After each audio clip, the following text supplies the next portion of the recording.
वसंतराव नाईक राज्य कृषी विस्तार व्यवस्थापन प्रशिक्षण संस्था नागपूर या राज्यस्तरीय कृषी विभागाच्या प्रशिक्षण संस्थेमार्फत 15 दिवसांचे जे मृद व जलसंधारणाचे प्रशिक्षण आयोजित केलेले आहे।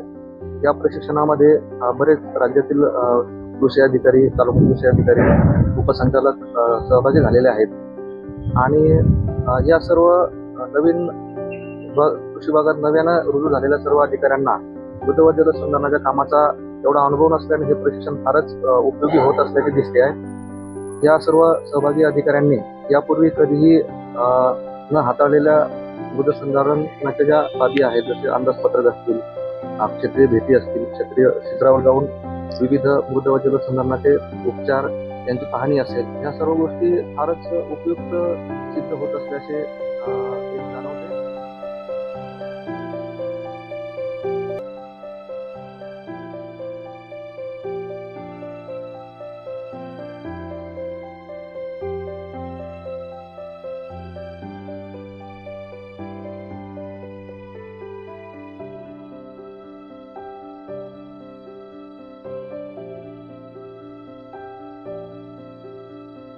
दिवसांच्या प्रशिक्षणादरम्यान वनामध्ये या संस्थेमार्फत सर्व प्रशिक्षणार्थी जे जेवणाची, भोजनाची, राहण्याची आणि इतर क्षेत्रीय भेटीची जी व्यवस्था झाली होती ती अत्यंत उत्कृष्ट प्रकारे व्यवस्था करण्यात आली होती।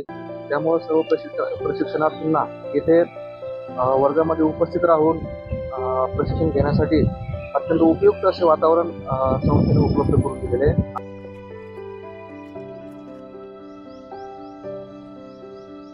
सॉइल कन्झर्वेशन या विषयासाठी इथे वनामती येथे लागलेलं आहे।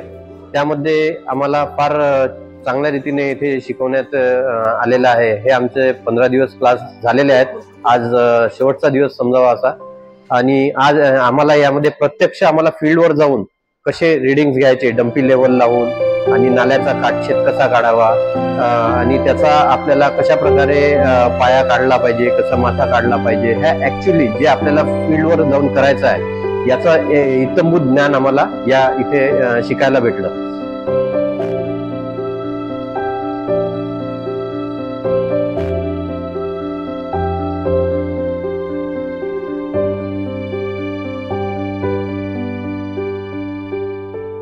जे लेक्चरर्स दिलेले आहे हे फार चांगले लेक्चरर्स भेटलेले आहे।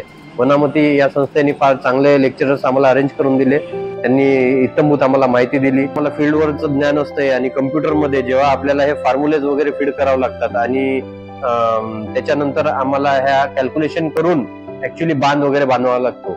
तर हे फॉर्म्युलेज जे आहे हे हाताने न करता, कॅल्क्युलेटरनी न करता एक्सेल शीट मध्ये, आज कम्प्युटरचा जमाना आहे आणि याच्यामध्ये आम्हाला एक्सेल शीटवर, कम्प्युटरवर कसे करायचे हे आम्हाला इथे लवाळे सरांनी तसेच घारपुरे सरांनी देखील आम्हाला सांगितलेलं आहे। आणि याचं डिटेल माहिती भेटल्यामुळे लवकरात लवकर कमी वेळात आम्ही जास्तीत जास्त इस्टिमेट तयार करू शकतो, आणि अचूक इस्टिमेट तयार होईल या दृष्टिकोनातून आम्हाला योग्य मार्गदर्शन इथे भेटले आहे।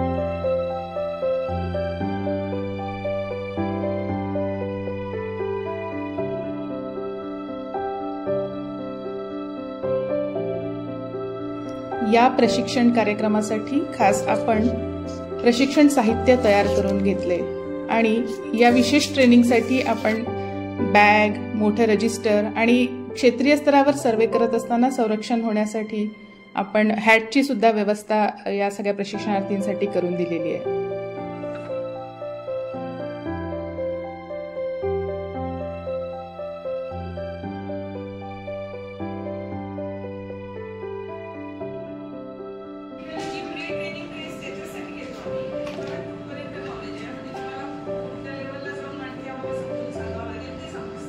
त्यातून मास्टर ट्रेनर्स तयार करायचे। तर मास्टर ट्रेनर्स तयार करायचे म्हटल्यावर प्रत्यक्ष फील्डचा अनुभव पाहिजे, किंवा ही जी काही उपकरणं आहेत ते स्वतः हाताळता येऊन ते जमलं पाहिजे सगळं। आणि हे सगळे वाचनं घेऊन तुम्हाला ते इस्टिमेट सविस्तर अंदाजपत्रक तयार करता आली पाहिजे, तर आपण मास्टर ट्रेनर होऊ शकतो। हे करत असताना प्रत्यक्ष फील्डवर पण आम्हाला नेणं झालं, तज्ज्ञ लोक होती, म्हणजे जे फॅकल्टीज होते शिकवणारे, त्यांनी सिमेंट नाला बांध असेल, माती नाला बांध असेल किंवा तुमचे लूज बोर्डर स्ट्रक्चर असेल, मातीचा बांध असेल, म्हणजे वेगवेगळे स्ट्रक्चर दाखवली. प्रत्यक्ष गेल्यामुळे बऱ्यापैकी आम्हाला अनुभव आला आणि काय अडचणी येतात प्रत्यक्ष फील्डवर ह्या पण आम्हाला 4 गोष्टी शिकायला मिळाल्या. आणि हे करत असताना साईड बाय साईड तुम्हाला सविस्तर अंदाजपत्रक पण तयार करणं गरजेचं आहे. त्याच्यानंतर ज्यावेळेस प्रत्यक्ष प्रशिक्षण हॉलमध्ये आल्यानंतर ते सुद्धा त्यांनी असं फळ्यावर किंवा असं स्लाईडच्या माध्यमातून आम्हाला वेगवेगळे जे काही सूत्र असतील त्या माध्यमातून अशा पद्धतीने शेवटपर्यंत जायचं, म्हणजे टोटल संपूर्ण सविस्तर अंदाजपत्रक कसं तयार करायचं या गोष्टीपर्यंत आम्हाला चांगल्यापैकी माहिती दिली. या प्रशिक्षणामध्ये खास करून प्रशिक्षणात एंटर झाल्याबरोबर आपण प्रशिक्षण पूर्व चाचणी म्हणजे प्री टेस्ट घेतो आणि प्रशिक्षण पूर्ण झाल्यावर आपण पोस्ट टेस्ट परीक्षा त्यांची घेत असतो. या दोन्ही परीक्षामध्ये आणि सादरीकरणामध्ये मिळून ज्यांना 60% वर मार्क्स मिळतील अशाच अधिकाऱ्यांना आपण तज्ज्ञ प्रशिक्षक म्हणून त्यांची निवड करतो.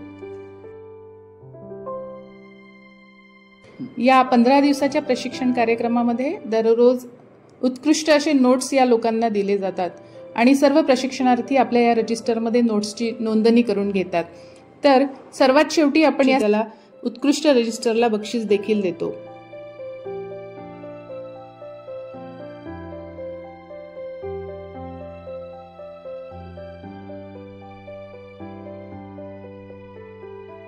निश्चितच फील्डवर जेव्हा आम्ही जाऊ तेव्हा इथे जो आम्हाला शिकवण झालेली आहे त्या शिकवलेल्या याचा त्या फील्डवर जाऊन आम्हाला याचा निश्चितच लाभ होईल असं मी याच्यामधून सांगतो.